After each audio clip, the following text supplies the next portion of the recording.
Hello, everyone, and welcome back to the Punk Rock Horror Podcast, episode, I think this is 39 now. I'm Matt. I'm Cody. And today we are at the Life of the Party doing our live recording, and we want to give a quick big thanks to the co-runner and co-owner, Brandon. Co-owner, we just went over I know, this. we just went over it. The co-owner, Brandon. Thank you, Brandon, for letting us do this. Absolutely. Thank you guys so much for coming in. Really love having you here. Yeah, thank you for putting us up. This was pretty exciting. It's not like many podcasts can say that they did a live recording at a costume shop. Yeah, I think it'll be a lot of fun. You know, you get to some customers get to see you. You know, you get to see them. Maybe interact a little bit. Yeah, I think when do you get to go on a live podcast, right? Right. I know. And we're just kind of like hanging out in the corner, like we're those weird guys still. Hey there, how you doing? Yeah, no, this is exciting. We're happy to be here. We're, again, really gracious that you're putting us up and helping us out with this, especially since, like, October is, like, our thing. And especially for a costume shop as well, it's your thing, too. You know, that's one of the reasons we wanted to have you guys in here. You guys have a great following. You know, your listeners are amazing, and we really wanted to be able to give them an opportunity to see you also. So, yeah, it's October, it's Halloween, people are gearing up for it, and I know that you guys really fit into that that environment and this time of year, so it's a real pleasure having you here. Well, thank you. Thank you. Thank you. Oh, shucks. So before we start getting on to our Monday, for our monster of the day, what's your favorite Halloween monster, Brandon? Oh, man. Favorite Halloween monster? That's a tough one. You can get as creative as you want with it. Creative as I want. I'm not exactly the most creative person. So I mean, we can touch into politics if you really want to. You know, a couple of Halloweens ago, I did a Wolfman mid-transition, which was a lot of fun. So, Oh, nice. you know, I mean, it wasn't very hard for you since you're already hairy. Yeah, I got the big beard and all that. So it was actually a lot of fun just to be able to do that. You know, the classic monsters are definitely some of my favorites. Nice. And what's your favorite horror movie? I hate horror movies. I know you do, but Which is funny because you own a costume shop. There's an irony in that. I love costumes and Halloween and cosplay, but horror, I don't know. And I know that's the wrong thing to say on this podcast, right? Like that's not what you want to say. Get out. we want the truth. I don't know. I don't know. I don't know if you would necessarily refer to it as horror, but one of the first movies I saw was the Blair Witch Project, and I loved that. I loved the found footage style. You know, it kind of really set a precedent for how a lot of other movies kind of progressed and some different things that they did. And in all honesty, especially because it was kind of the beginning of the internet, if you will, they did such incredible marketing, and the virality of that movie was just intense to the level where there was a lot of concern from nerds on the internet as to whether or not this was real or it wasn't. And I think that it really set a precedent there, and that's one of my favorite movies. That's when the internet was just a baby. Yeah. Where Flash games were still the biggest thing ever. Big 60-second intros to websites. Oh man. Yeah, I was going to add on to that because it's like Blair Witch still gets like criticism for not being as good these days. And I'm just like, I still think it holds up. yeah. Well, I mean, like it's raw like camera footage. Like it created a genre. Give us some credit, man. You want to do a little better on your iPhone? Have at it. It was harder back then, right? You could make a crappy movie real easy now. It was a lot harder to make one back then. We're doing a live recording of our podcast. Would you like some fake blood? You just have to tell us what your favorite horror movie is. My favorite horror movie? Oh my gosh. Gotta go with the classic. Yeah? Psycho. Nice. That's a good one. Psycho is a very solid choice. Yes, it is. Okay, So thanks cool. guys. Yeah, thank you. That's right. We're giving out free blood today. And fake blood, but I mean, it's fake? I mean, I'm just cutting up in my hand and being like, here you go. Just put it in the cup for people. So, yeah, should we go ahead and get started moving on? Or? Yeah, so today, awesome. Thank you, Brandon. Absolutely. Thank you guys. And so what we're talking about is vampires for this episode. Vampires. Vampirisms. So, I mean, most people probably know like a lot of the lore of vampires, but we're gonna go deep into that before we get to our movies. yeah, so because to explain to everyone, Those we're going to be doing bloodsuckers. Get it? Because we're giving out blood, and there's vampires, bloodsuckers. Yeah. No, yeah, because we're going to be talking about a monster and then giving 2 movie recommendations within 1 episode. Dun dun dun. Dun dun. I will say I'm a little nervous with this being our first live recording when we're not like just me and you. Yeah, it's okay. I believe in you. Thanks, man. I believe in you. You can do it. You can do. Don't panic. All right, so let's jump into it. Yeah. Vampires, the history. A vampire is a being from folklore that subsists by feeding on the viral force, generally in the form of blood, of the living. In European folklore, vampires were undead beings that often visited loved ones and caused mischief or deaths in neighborhoods. Mel just walked in as a vampire. They inhabited when they were alive. They wore shrouds Sorry. that were often described as bloated and of ruddy, or I think it's ruddy, or dark continuance, markedly different from today's gaunt pale vampires, which dates from the early 19th century. It's pronounced markedly. What did I say? Marketedly. They're not marketing themselves. It was a different marketing time for that. It was weird. It was just like, come down to your cheese, vampire, Emporium. 1 vampire. Two vampire. Mel, hello. We see you dressed up as a vampire. Very nice. So I'm guessing vampires are your favorite horror movie monster? Well, then what's yours? Feel free to sit down. Yeah. I'm just a general nerd, so... Fair enough. Favorite fantasy world, but... Yeah. What's your favorite horror movie? Since we're a horror podcast.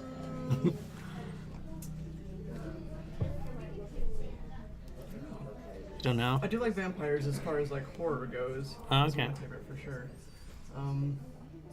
I wish The Interview with the Vampire had been a better movie. I thought the books were great. I thought that shots they- fired. Yeah. they- There's a lot of people that love that one.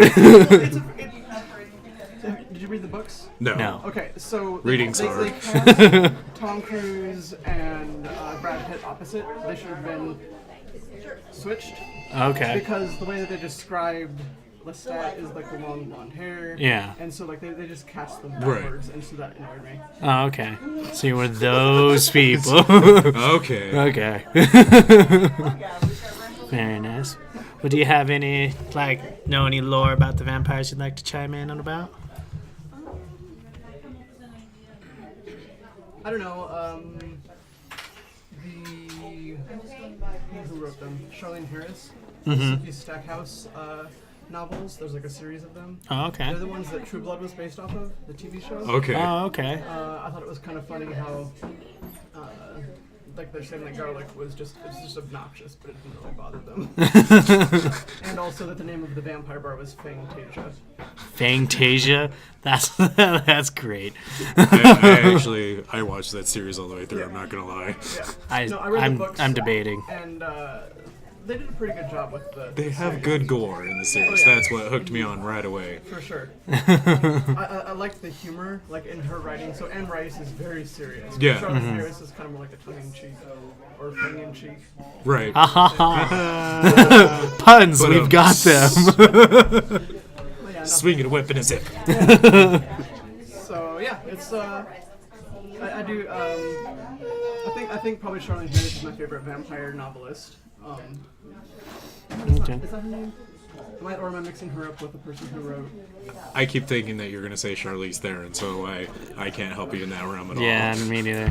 Who wrote the ones that are horrible? That are really Stephanie Meyer. yeah, okay. Stephanie Meyer. I know what you're talking. I was like the Didn't say what? wrong thing. Oh, who wrote the ones about the vampires that are terrible?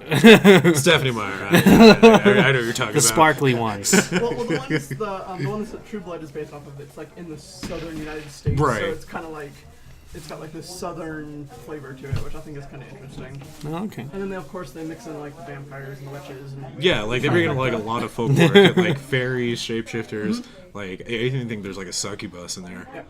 Yeah. Ooh, my favorite. Okay, so my favorite like fantasy TV show is called Lost Girl. Right. It's about a succubus. Oh. There's also vampires and like werewolves and stuff, but Okay. I think that's on Netflix now. it was actually a Canadian show, Oh, okay. but I like it because the main character is a tall, curvy brunette. Oh, fair enough. Wonder who that reminds me of. Identify with what? Doesn't take no shit. No, it's a Very fun nice. show. Cool. So yeah, if you want, you're welcome to hang out with us. You get some free blood. Want some free spray blood? We did promise giveaways. So Yeah. Yeah. Hang on there. No, I dressed up in this costume. It was right when Brendan and Marsha first started dating. Yeah, that's right. I they're remember you have that. that classic vampire thing that you did that one time. Can you redo it? I'm like, sure. Yeah, I can do that. yeah, definitely, without a doubt. Draw in my widow's peak real quick.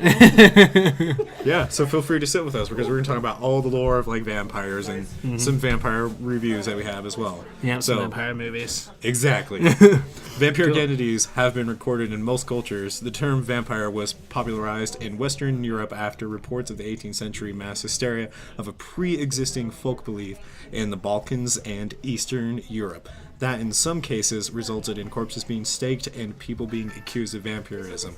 Local variants in Eastern Europe were also known by different names such as, this is going to be a rough one, Striga, it's like Shtriga in Albania, and this is going to be worse, Vrikolakas, it's like Vrykolakas in Greece, and Strigoi in Romania. That one was easy. Romania? Romania. It's Romania. Romania and Beezus. The charismatic and sophisticated vampire of modern fiction was born in 1819 with the publication of The Vampire by John Polidori. The story is highly successful and arguably the most influential vampire work of the early 19th century. Bram Stoker's 1897 novel Dracula is remembered as the quintessential vampire novel and provided the basis of the modern vampire legend, even though it was published after Joseph Sheridan Le Fanu's I think it's Sheridan. 1872 novel Carmilla. The successful, you know what, you kept saying effigies, so don't you? The success of this book spawned a distinctive vampire genre, still popular in the 21st century with books, films, and television shows. The vampire has since become a dominant figure in the horror genre. So speaking of Bram Stoker's Dracula, did you know that that's all based off of Vlad the Impaler? Yes. He's the original vampire. And I in now real realize that my entire life I've been saying Bram Stoker. life. He doesn't like to stroke himself, man. I mean, he probably does. He's a writer. That's all they do. So I to made him, like so. up an accidental like porn name. That's the new porn. Again, porn movies. We have a hidden career in that industry. Bram Stroke. That's like the perfect name for a horror porn movie. Bram Strokers. What, Lauren? Yeah, walk away. The notion of vampirism has existed for millennia. Cultures such as the Mesopotamians, Hebrews, ancient Greeks, and Romans had tales of demons and spirits, which are considered Lauren, if you want precursors some fake blood, you have to tell us your favorite horror movie. to modern vampires. Just say it. Despite the occurrence of vampire-like creatures in these ancient civilizations, the folklore for the entity we know today as the vampire originates almost exclusively from early 18th century southeastern Europe. So there's a lot more to that, but I kind of feel like that encompasses most of what we're talking about there. Yeah, basically. Then we can go through the rest of these notes and then talk about it afterwards. We only got 2 more left. I don't know. What do you think? Eh. That doesn't help me. Am I going to read it or am I not going to read it? Let's just read one more. I'm going to do this one, the bottom one. Okay. All right. Cultural practices often arose that were intended to prevent a recently deceased loved one from turning into an undead revenant. Burying a corpse upside down was widespread, as was placing earthly objects such as scythes or sickles near the grave to satisfy any demons entering the body or to appease the dead so that it would not wish to arise from its coffin. This method resembles the ancient Greek practice of placing an obulus I think. in the corpse's mouth to pay the toll to cross the river of Styx. In the underworld. It has been argued that instead the coin was intended to ward off any evil spirits from entering the body, and this may have influenced later vampire folklore. This tradition persisted in modern Greek folklore about the Yeah, I'm not going to pronounce that. It's that hard V Virculacus. word. Virculacus, in which a wax cross and piece of pottery with the inscription "Jesus Christ Conquers" were placed on the corpse to prevent the body from becoming a vampire. I mean, So zombies. That's basically it's really because I was like, I was zombies, fairly yeah. certain that was like a zombie lore, not a vampire lore, from what that was saying. Yeah, that I was just thinking that's probably the most metal way they ever did it before. So Yeah. I mean, You know, if I die, I want you to bury a scythe on top of my coffin. if with we me. make our own white metal band, that's actually what, because there's black metal and then there's white metal. White metal. Yeah, it's like how black metal is like more satanic, white metal is like straight up more Christian. Like it's an actual thing. I was gonna ask if it was more like a honky tonk. Yeah, The it is. honky tonk. I'm just saying though, if we ever make our own white metal band, we need to name it Jesus Conquers. You know, I wouldn't be surprised if there's already a band like that, and it's all satanic though. And this one's called Lunch at Sunday Mass. No. And then we just like sing about like, you know, lunch at Sunday Kumbaya. Mass. We And just you're sing like, Kumbaya. Kumbaya, my lord. How does that have to do anything with vampires? Because they don't like Jesus? I don't know. I don't They love Jesus? I'm not sure. There's a cross involved. It's like the they're same thing, demons. right? It's the same thing. I guess. One thing I also wanted to point out with that, though, is that like there's also been creatures in folklore that are similar to vampires. Probably the most notable one, the chupacabra, Chupacabra. Yeah. because it drinks like goat blood. I also want to start going into like why we love vampires so much, because they're always like way back in the 1800s and probably like even like modern day and age, like 70s, 60s, around that time, there was this like huge push against anything occultish, and like vampirism was put in that. And then like you've seen the goth movement come, and a lot of people in that goth movement really related to vampirism and vampires in that folklore. And so I always thought it was fascinating that we have this want to be like vampires and to dress like vampires and to live that life, because there's people out there at this day and age that actually do try to like live their life drinking blood. It's an actual thing. I know they drink a lot of clamato juice. Well, I think at some point they became less monstrous and more like elite. Like it's like this elite monster where they're like, because Yeah. you live Yeah. for thousands of years, you acquire wealth and languages, and you kind of have this mysterious, I don't know what the word is. Like a lure, yeah. Yeah, Yeah, an and so- atmosphere. Yeah, and as I think like as vampire writing kind of became more and more looking at it that way rather than it just being like this dirty monster that lives underground, I think that kind of changed the. I don't know why people thought Aesthetic. why they were more popular, just because it's Yeah. kind of like, well, I mean, what is it, Stephanie Meyer?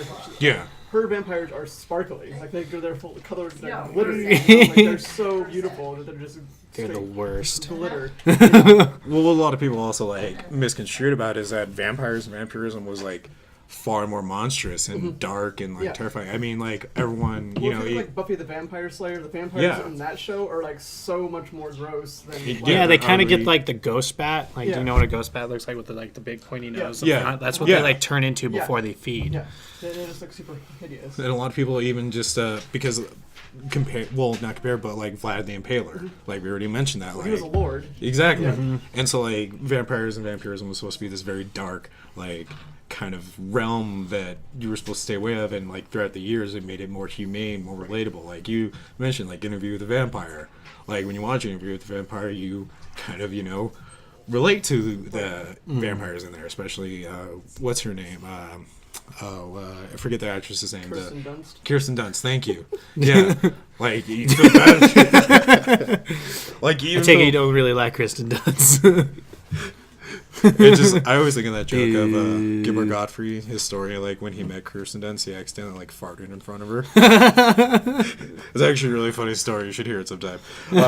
But it's just kind of weird because it's like vampires are supposed to be this terrifying, gross thing that we're supposed to stay away from, and then now we have them where they're like super romantic and you want to, fall in love with them. Yeah. It's like, And- oh, you're so pretty. I don't know. Go ahead. Sorry. I was just gonna say, like, I don't know what happened to where we started to do that, because it's not like Like, we tried to do that with, like, zombies with that movie Warm Bodies, which I don't think it's a bad movie. I actually like that movie, but it's interesting that we can make the case for vampires being romantic, something that you want to fall in love with and, like, be next to.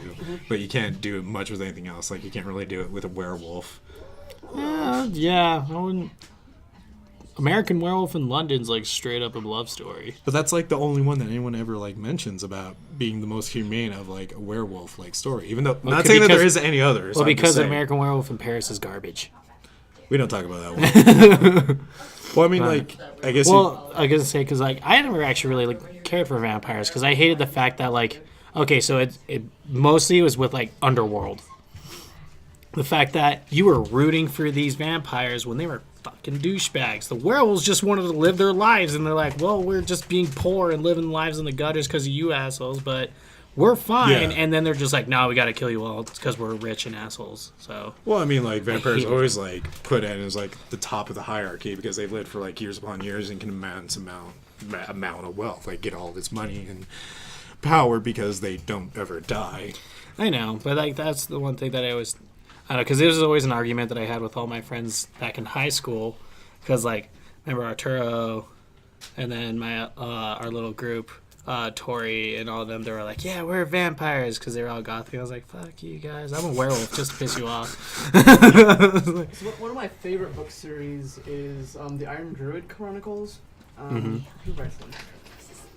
The name of the author escapes me right now. But it's about, like, the main character is this druid who's lived for, 3 or 4,000 years, but because of that, he also interacts with like the local vampire clan and like the local werewolf pack, and I don't know, it's kind of another fun look at it. But he also kind of writes the vampires as these kind of like elite, elusive, like groups, like smaller groups though, because it's not sustainable to have a vampire clan being too big because you start sucking the population dry and then you don't have a food source. Yeah, that's true. Like that makes sense why you would have it like that. Like, I like that. Sorry, I'm just kind of thinking because, like, again, like because I always think of like Underworld, like their vampire clan was getting too big, and that's why like several was like, we need to purge all our asses. Yeah, that's like Daybreakers. That was the whole point. Yeah, and I think vampires have always been like the tale of vampires has always been like a perfect example of how power corrupts. Like I mean, just because like the more powerful the vampire, the more ugly it's supposed to look, basically.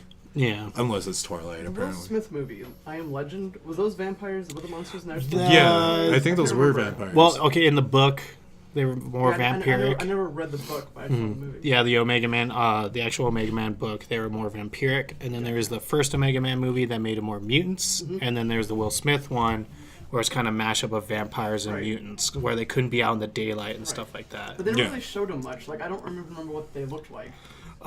Picture an anemic human being who's bald and pale. Yeah, an anemic albino. They're not very like they don't very have defining features. Yeah. They all just kind of look the same, and then there's like the one female one who just has female features, and those aren't even defined either. Right. So we can either keep talking about vampires or we can move on to our movie reviews. Oh, we still got a little bit of time before we do our movie reviews. Okay. The other thing that I want to talk about vampires is that we also kind of took them into this realm to where it's fun to play as a vampire and it's fun to be on the perspective of vampires. So like, yeah, because you think about super strength, the whole like, and also the whole romanticized part of it, but like everyone wants the vampire because like they just they're suave and and they can like pretty much like put anybody under their spell type thing. Well, I mentioned it before, like probably like one of my favorite video game franchises ever is the Legacy of Kain franchise, because like it's full on about vampires and like they take such a good approach to the lore that's already been traditionally like stapled throughout history, because they keep with regular lore, like, you know, vampires don't like water because it's like pure and they don't have reflections and they can only, you know, they can pass through mist, like and it's this huge long drawn out like lore of like a vampire who sucks on souls and a vampire who sucks on blood. And the reason I bring it up is because this is just one tale of like vampires that we haven't explored enough, and it's such a good story and it's such a good idea that I get frustrated when I see things like Twilight being popularized, because it's safe cookie cutter, and it's such a shame because there's such this other avenue of so many great vampiristic stories that we can talk about and like really explore. And it's, I don't know what, I guess I always get frustrated because I still don't always understand the obsession with us wanting to romanticize vampires and not put them in a bad light. Because I mean, Underworld, it should have been, it's an amazing franchise, but should have been far bigger because it put vampires in a pretty like negative light. Well, like, yes and no, because, like, it makes you root for the vampires. See, I really think, like, I think Underworld could have definitely been better, mostly because, like, the first movie, yeah, you're kind of rooting for the vampires, but then, like, you see the corruption in them, and then you kind of tell, like, and then in the second one, like, I mean, we don't talk about the second one, really wasn't that good. I thought that one was kind of pointless. But then you have the third one, which is Rise of the Lycans, which is seeing, like, how corrupt the vampires were, and, like, they put the Lycans into, like, slavery and stuff like that. I really definitely think if they went from that to where the vampires were actually the bad guys in the following movies, it would have been a lot better. Where, like, you actually started sympathizing more with the Lycans, because after the third one, then they're like, and now they're bad again. It's just like, well, I mean, but it's just, you built up to the vampires being horrible people. Well, I mean, and even in the Blade movies, like, you don't really you don't really, like, root for the vampires because, like, Blade himself isn't even a traditional vampire. He's a half vampire, half human being. He's a daywalker. Like, and so, I don't know, I kind of just, I always feel like you get more of a good story out of a vampire story when they're painted more as the villain. Just because that takes a better advantage at encompassing the dark nature of a vampire. Like, it's because I guess it's just harder for me to see a vampire as a hero as it is to see a villain, because a vampire is living, millennia. It's living this long time, so eventually, even if it was good at one point, eventually it's just going to turn, and it's just going to be like, I've seen the world, I've seen history, there's no reason for me to. He's going to fuck it. Yeah. What do you think? Yeah, no, it's an interesting, they're either classified as heroes or villains, which I don't think a lot of kind of like characters are done to do that with. So it's an interesting thing to think about. I don't know. I think I would like to see a good vampire hero, not like a silly one. Like Dracula Untold. What is it? The family of good vegetarian vampires in the Twilight series. Oh my gosh. No. There's no such thing. That doesn't make sense. I asked Lauren, I was like, how are they vegetarian? She's like, they only feed on animals. And I'm like, so that doesn't make you vegetarian. No. But I think, because you live for thousands of years, you could be this really great philanthropic force in the world. So, I don't know, that might be an interesting story that I haven't heard before or read. It's the whole thing, you're... Because, they kind of touch basis on that in Interview with a Vampire. Like, the fact that, because he lived so long and saw so much tragedy in his life, when he's doing the interview. And, you could see... Because he's interviewing... Is it Tom Cruise that's being interviewed? Yeah, I think so. Yeah. Okay, so he's being interviewed. When he's old and decrepit and bleh. Yeah, and he's doing the interview, and he talks about how he saw all this tragedy and made him bitter. Because you see when it's the flashback scenes, he's happy and stuff. He has a wife and a kid and stuff like that. But years and years and years of seeing all this tragedy turns him bitter. I would like to see something along those lines again, but I don't know, I guess better played out. Right. I don't know. Yeah. I guess most human hero stories, they experience tragedy and then that's what motivates them to do good in the world, or makes them into a superhero. Well, Batman's pretty dark too, but he's some sort of vigilante because his parents got killed. Well, that's a big tragedy, but he didn't become maybe he's bitter and jaded, but he still tries to do good in his city and save the city from no matter how much tragedy he goes through. Yeah, that would be kind of cool to see a vampire in that kind of role. Instead of the older they get, the more bitter towards the world they get. It's they kind of still go through all this tragedy, so they do what they can to save it. Become more and more like Buddha. Yeah. To become noble. Yeah. There is one character in the True Blood TV series who's the old Godric is old vampire who actually knew Jesus because he was on Earth that I know time. what you're talking about. What? Jesus. Yeah, he's 3,000 years old. What? Yeah, we used to bump around back in the day. He's I met your Jesus. He's an interesting teacher. No, but he was more of a he was trying to keep the vampires from being such assholes. It was kind of his mission, but then because he's vampire Jesus. Right, basically. But he was like originally a Viking and didn't start out as a good character. Like, Yeah. As a human, he was horrible. Yeah. That's pretty cool. Which, like, is such an interesting turn because it's like, well, now I can't die forever. I guess I'll become a good guy. Like, it's weird. Like, if you're just gonna, like, I guess figured if you were like already after a a bad couple guy, thousand years, he just wakes up and goes, you know what? I'm gonna be good now. I'm gonna try this nice guy thing. We're gonna see how this goes for the rest of my life. I still got a couple millennia to go. I mean, I can't. There's no real consequence for me, but either way. So, yeah. So now we're at the 30-minute mark. So we should. Yeah, let's do our Let's movies. jump into the movies. So, we're gonna talk about some vampire horror movies that we did reviews on. Do you want to go first, or do you want me to go first? I actually can't remember who went first last time. So. I'll go first this time. So, I was originally going to do my movie review on the first Stakelander because I remember really liking that movie, and it was like one of the first vampire movies to come out after the whole like Twilight fucking craze and debacle that turned vampires badass again. But I couldn't find it, so I did the sequel, Stakelander 2, which was disappointing because, like, okay, so I saw all the potential in what it was trying to be, and I feel like if it just had a little bit of a higher budget, like, it could have been better. But, like, it couldn't, like, the whole entire time I was watching it, I couldn't tell if it wanted to be a B movie or an A movie, like, you know, really, like, good movie, or if it was trying to be a B movie, because, I mean, even the name, like, you can tell, is, like, isn't taken. Yeah, the name is called Stakelander 2, the Stakelander. So I was like, okay, they're going to kind of B movie this up. No, it was B movie everything that you see, but the actors were trying to take it too seriously. So I feel like if it didn't take itself as seriously, it would have been better. But so the synopsis is, when his home of New Eden is destroyed by a revitalized Brotherhood and its new vamp leader, Martin finds himself alone in the Badlands of America with only the distant memory of his mentor and legendary vampire hunter, Mister, to guide him. So just little backstory on that. The main character of the first movie, his name is he just goes by Mister. Okay. And so everyone he meets, he goes,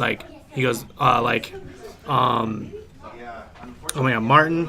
When you meet him as a kid in the first one, he just Mister just calls him boy, and so like that's because because it's this entire thing's like post-apocalyptic, so it was kind of like Mad Max meets vampires, and so he just had the whole entire thing of idea of like boy, as long as you didn't know each other's names, you couldn't get emotionally attached.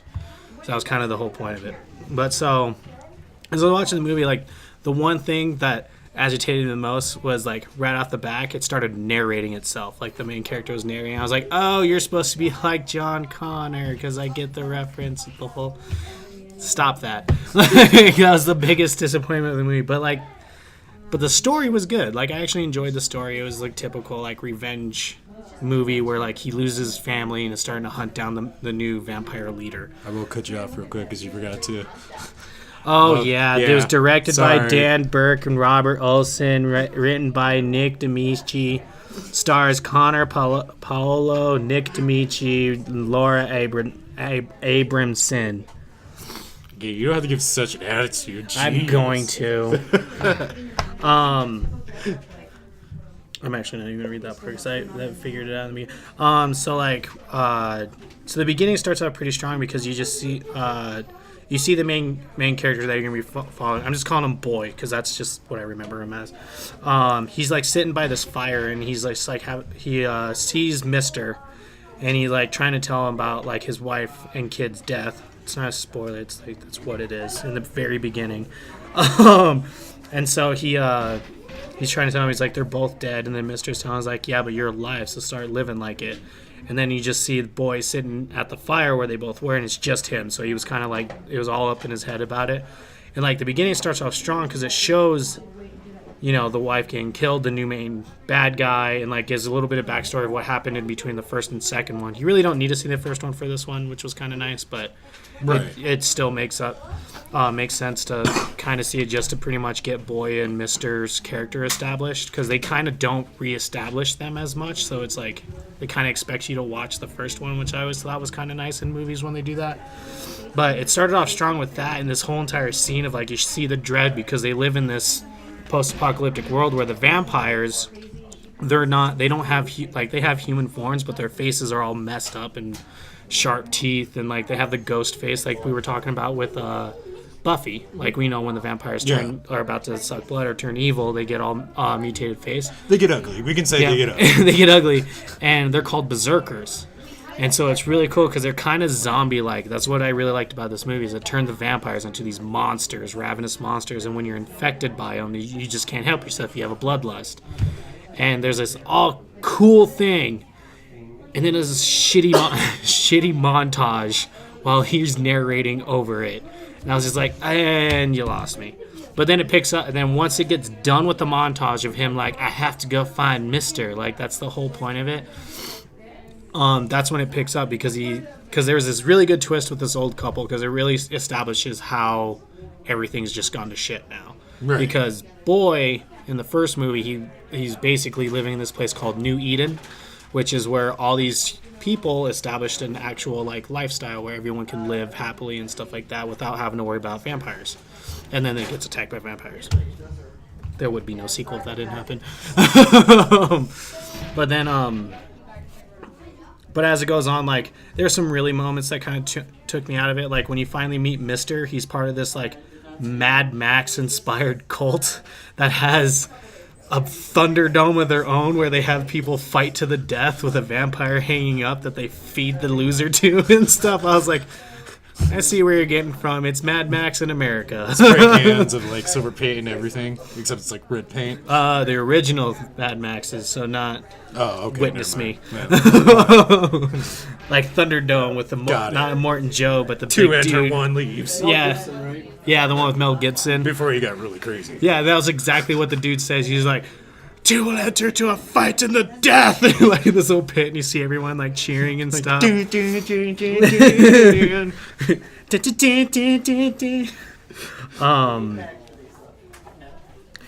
But like once you kind of realize like it's a B movie, like I definitely got more into it. It was a little slow paced, but I still liked it. Like when it actually showed the gore, it was great. Like there's this scene where like Mister throws a spear and it just goes right through this dude's neck and blood like squirts out everywhere. I was like, yeah! And then this vampire comes over and is about to eat the guy, and I was like, all right, let's get a shot. And it just cuts away. Ugh, I hate that. Yeah, that was this whole entire movie. I was like really disappointed. Anytime a vampire was gonna do something badass, it just cuts away, and I was like, god damn it. I hate it when horror movies pull that. Like that's the biggest thing that I hold against House of 1,000 Corpses is what's the actor's name? The guy who plays Dwight Schrute on Office. Oh, yeah. Like, his death in House of 1,000 Corpses looks so brutal and so messed up, but they don't show you how he dies, and it's a real letdown. Mm-hmm. Anyways, go ahead. It did drop one of the best lines I've ever heard in, like, a horror movie. It is, so there's these group of people that super hardcore Jesus people that believe God sent down these vampires to purge the earth of the non-believers. And I was like, of course there is. Why wouldn't there? But again, I was like, of course, there would be people like that. Like, I'm thinking about it now. I was like, if that actually happened, there would be those people. Yeah. And so, probably.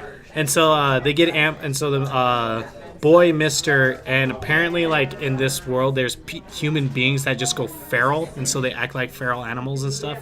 And so it's, of course, the girl that's feral, and she's a redhead. And so they just call her Lady. But, so the three of them get ambushed by these believers and stuff like that, this cult. And so they point a gun at one of them, like, they kill everyone except for one. And Mister points his gun at him and he goes, drop it or I'll meet Jesus.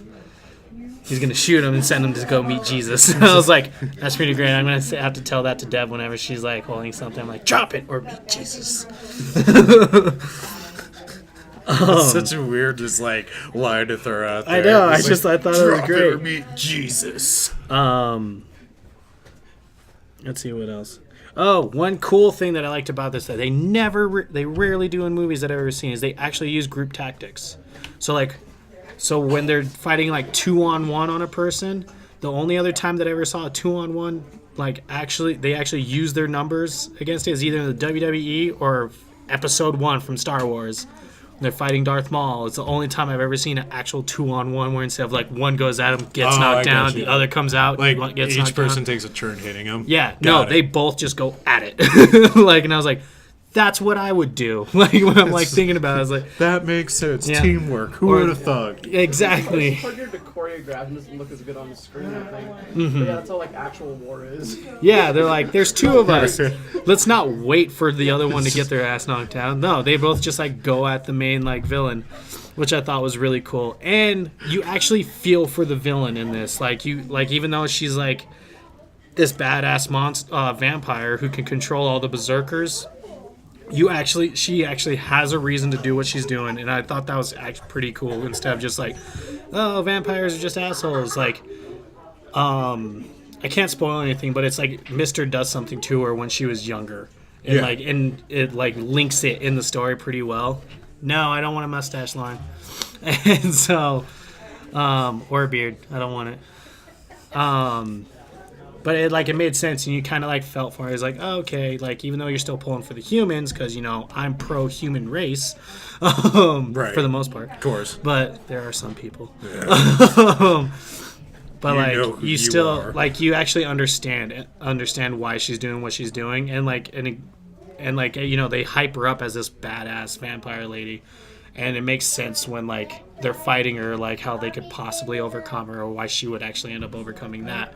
But then even the villains actually use smart group tactics. So when they're like storming this like little place, instead of just starving the people out or whatever, they actually use group tactics of like they come from the back just to like catch the people's attention in the house, and then they have like one dude run up and like he's all armored up, so it's not like they just had him kamikaze shit like randomly. No, he was all armored up to get the job done before they stormed both sides. I was like, they're actually a smart movie. I was like, this is actually Bravo. I was like, Bravo. instead of just swarm after swarm after swarm and just overcome it, they're like, they use smart tactics. So I was like, that actually makes up for a lot of the like flaws, is that they were smart with what they had, I feel like. So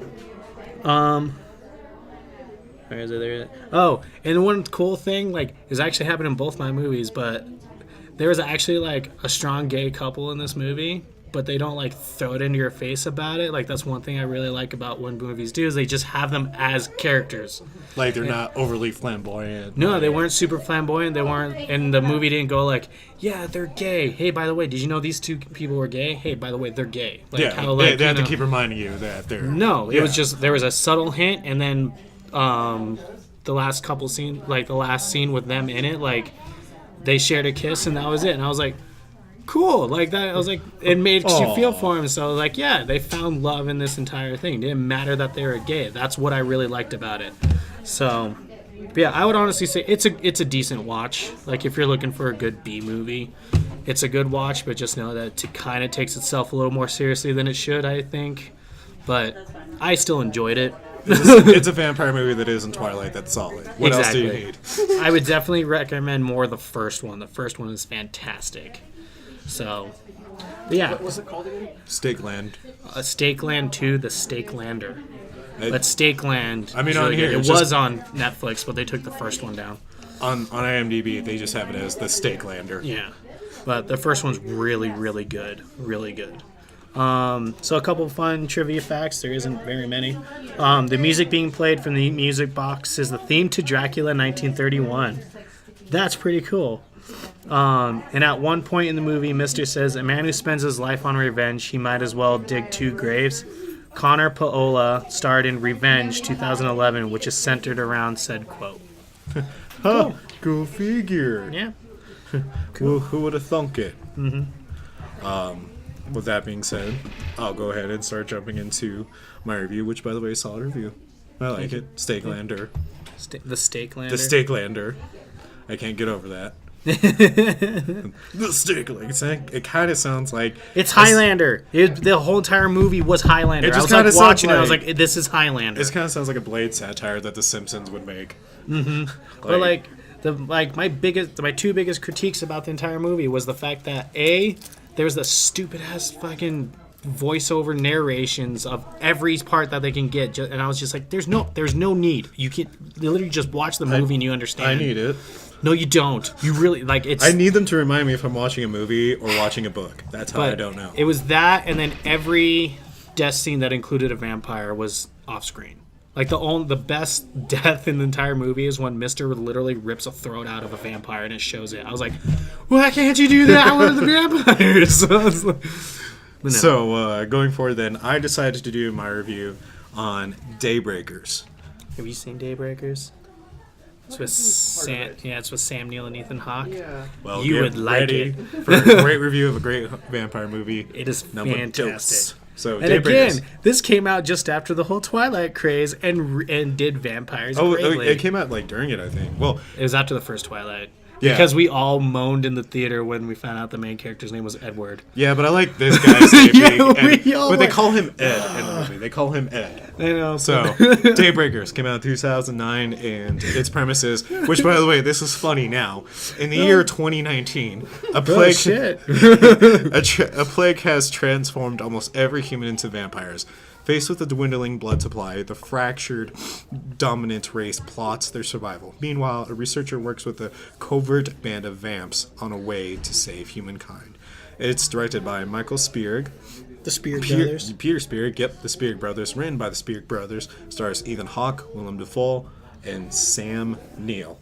So, I absolutely, without a doubt, love this movie. I've watched, like, this is up there with, like, Orphan for me. Like, I've watched it so much that I have far more many pros than I do cons of this movie. And one con I do have is a huge spoiler.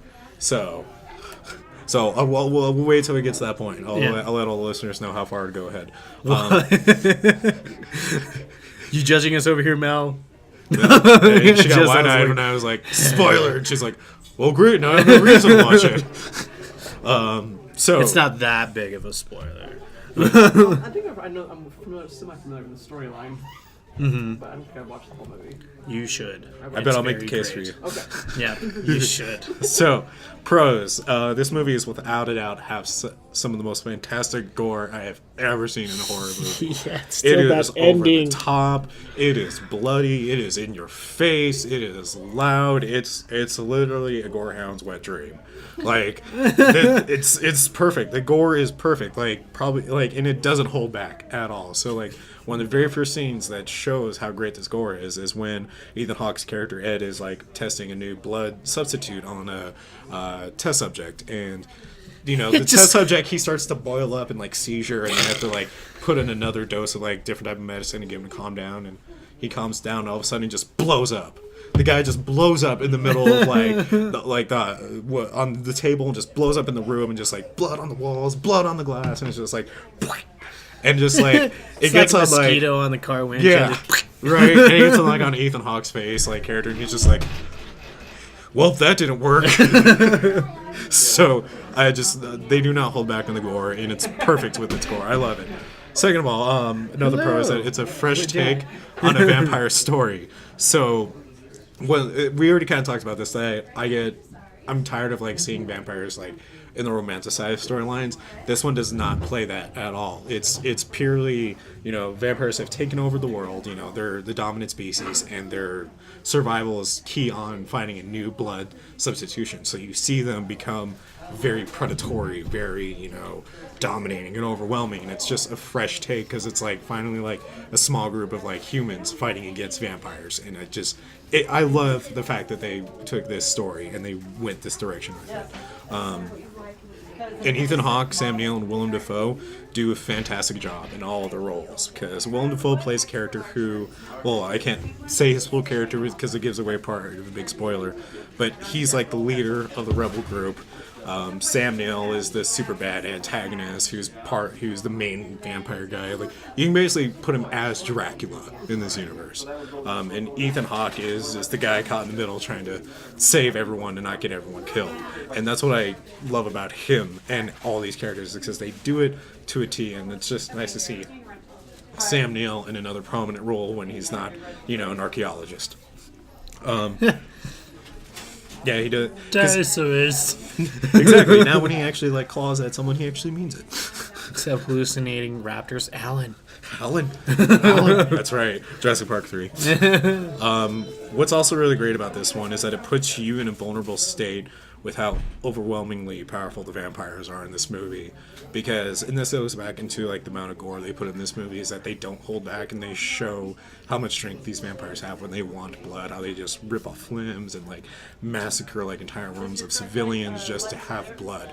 And it's just so overwhelming, and it's very vulnerable when you see these vampires get more desperate for blood, because you feel vulnerable, because it's just like, this is gonna get bad really quick. Like, especially that ending. Yeah, we'll talk about that ending. Fuck. And it's just very smart with its lore, because early on in the movie, when it introduces us to Ethan Hawke's character, he drives up to go park his car, and as he's parking his car, it has a scene where like the camera's focusing on him being like looking at himself through his rearview mirror, but he can't see his reflection because he's a vampire. So it's smart with its lore. It keeps true to its lore, because they can't be in the daylight, they can't see the reflection. So it's something that I enjoy, that they actually keep true to it. So just as a quick side note, do you think that vampires can't see their reflection in the mirror because original mirrors were silver-backed? Like they were made out of silver, that's what made the reflection. So that's maybe why they can't see themselves in the mirror. That's what I always thought.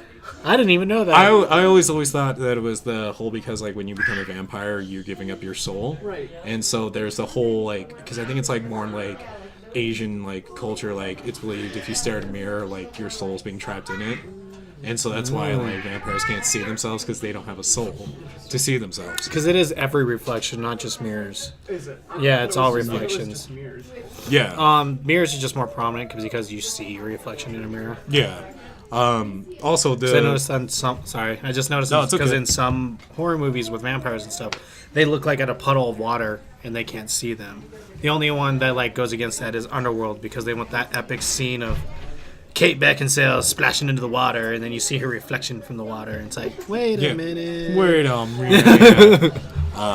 Also, the whole tone throughout this movie, it's just very dark and macabre. It's very, like, it's what vampires should be. Very dark and macabre. It's not like, ooh, mysterious, sexy, You know, it's just, it's dark. It's macabre. It's gothic. It's what vampires should be in. It's the type of element they should be in, and it does it in a modern setting, and I love that part of it.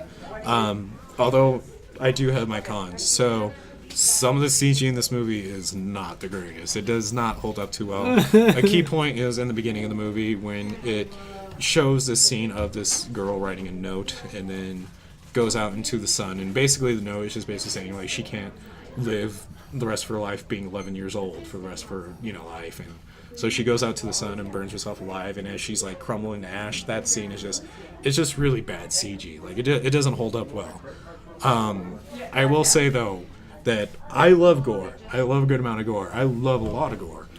But the amount of gore in this movie might actually turn some people away with like who have a weak stomach. So if you don't like seeing like appendages, the full appendage being pulled off, and you're watching the whole thing and hearing those crunching sounds and this might be a bit intense for you. So go into this movie knowing that it's intense. It's intense with its gore. Also, just kind of like a con that I have is that some early on in the movie, like Ed's brother like comes home, Frankie, and Frankie just walks into Ed's house, right? Just whatever. And then he gets like his house is like super futuristic, and it's just like back door is ajar. And then after that scene happens again, back door is ajar, and then like it's one of the humans who are part of the rebel group wanted to take down the vampires, and I'm like, does Ed just never lock his back door?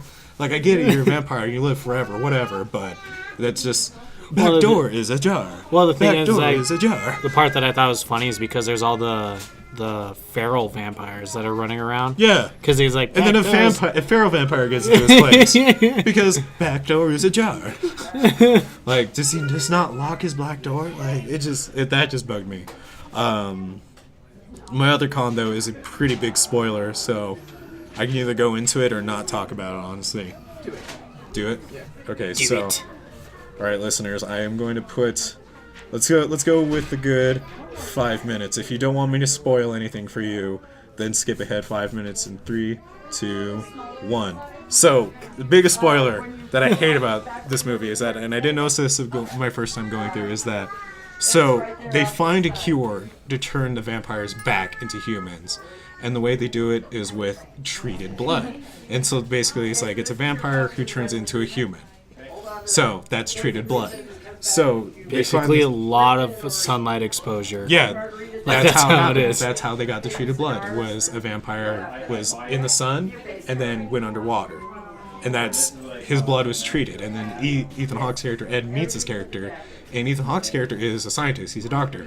And so he's like, we need to recreate the experiment where you like in the sun and then you got cooled off. We need to do that on me. And causes him like a mass amount of pain. And it's a really cool scene because he does it in a fermentation tank, a wine fermentation tank. But what's dumb about it is because he's a doctor is that why didn't he think to look at the specimen who was once a vampire, became a human, and just test his blood? Like, he didn't think to get a blood sample and test it and be like, how are you working? Like, that's what scientists are supposed to do. And like, yeah, he's on the run.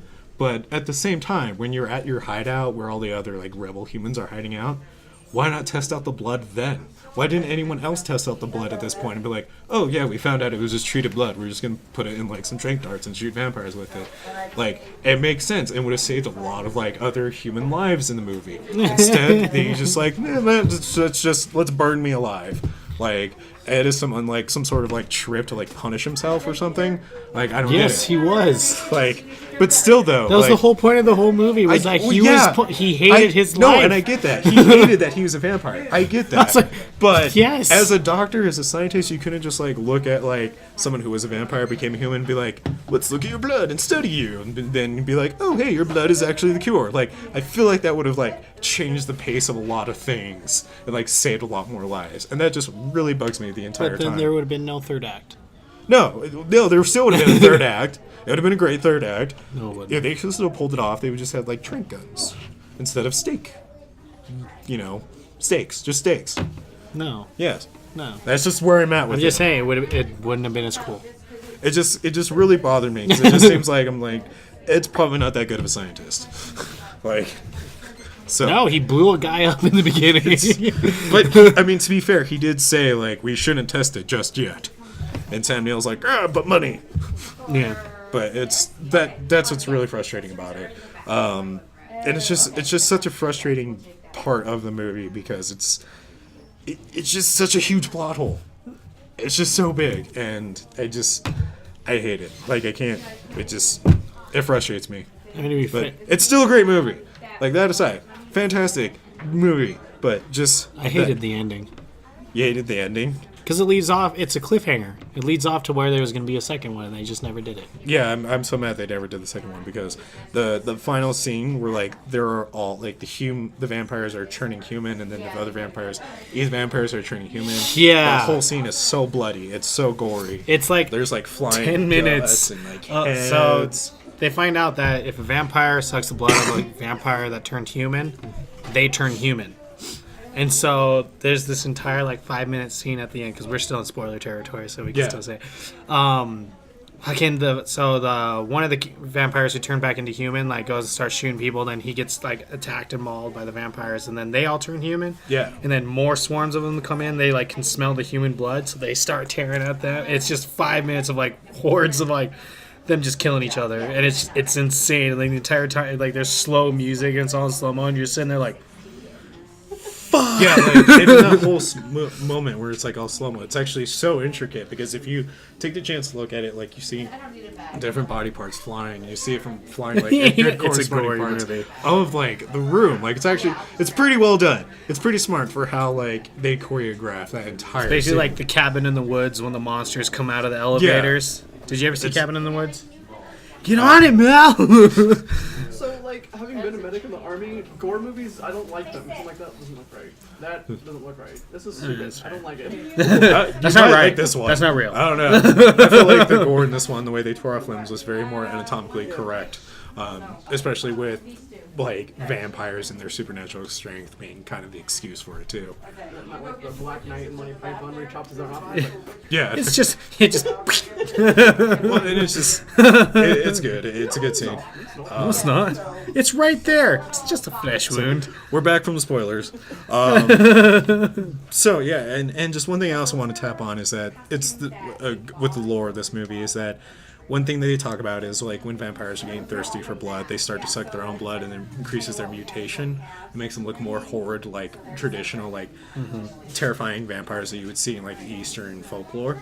Like it's a good solid vampire movie, and They turn into bats. Like they actually turn into bats. yeah, like they have the full-on wings Giant and bats. everything, like, hang upside down. It's great, and if you're looking for a solid vampire flick that is more traditional with the vampire folklore and what they're supposed to be like, Daybreakers is where you want to go. With that being said, we're at the end of this episode, Yeah. so we did good on that one. That one flew by. Yes, it did. So we'll go ahead and wrap this one up, and then Yeah, we'll get we'll started wrap on the this next one one. up. So if you like what we're doing, want to follow us, please follow us on our Facebook at official Punk Rock Horror Podcast, on Twitter at official PHP. And on Instagram, Punk Rock Horror Podcast, hashtag PRHP Podcast. We do have some strange stories that we were going to share, but we're running out of time, so we'll try and get to them next episode. Thank you again, everyone, for tuning in, and we will see you next time. Bye. Boy, thanks, Mel, for sitting down with Yeah, us. and thank you, Mel. Sorry, we're rushing out of here. Our apologies. Thank you, Mel, for sitting down with us. All right, Bye. Bye.